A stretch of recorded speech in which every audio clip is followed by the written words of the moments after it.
तुम्हाला जर ही false nails लावायला आवडत असतील किंवा तुम्ही जर लावायचा प्लॅन करत असाल तर त्याच्या आधी ही नखं तुमच्यासाठी किती डेंजरस आहेत ते बघा।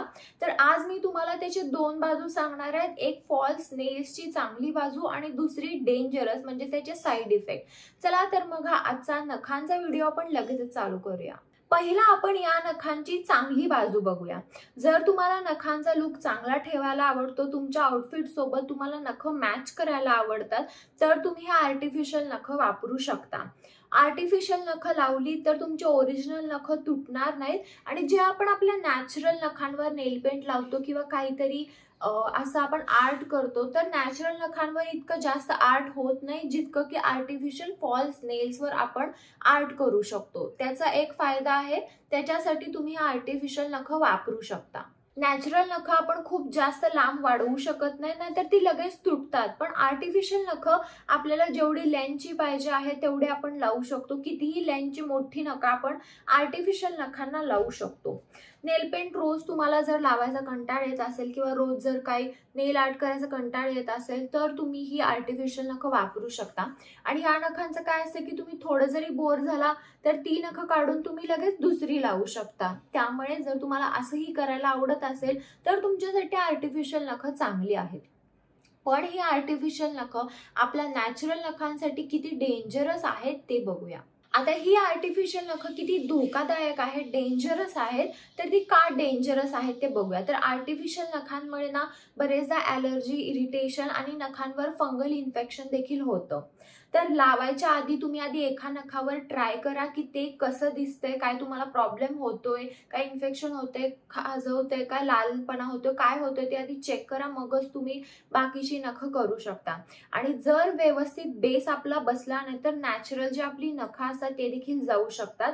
आणि जर आर्टिफिशियल नख खूप जास्त टाईट झाली तर नखांचे ब्लड सर्क्युलेशन बंद होते आणि तुमची नख परमनंट डॅमेज पण होऊ शकतात।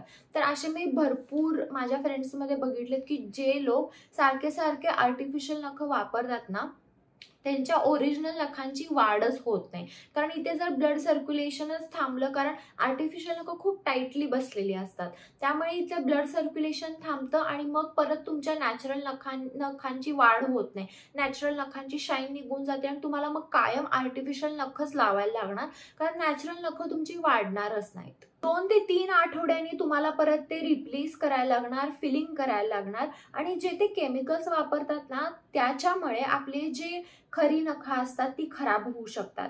जेल आणि ॲक्रेलिक्स हे 2 टाईपची नख असतात आर्टिफिशियल मध्ये। कधी तुम्हाला पस होऊ शकतो, कधी बोट सुजू शकतं, इन्फेक्शननी नख कधी कधी हिरवी पडू शकतात। तर तुम्हाला जर हे आर्टिफिशियल नख वापरायचे आहे तर तुम्ही कधीतरी असं इव्हेंटला वगैरे वापरू शकता, पण रोज जर तुम्ही सारखं सारखं ही आर्टिफिशियल नख वापरली तर तुमची नख नक्कीच डॅमेज होऊ शकतात।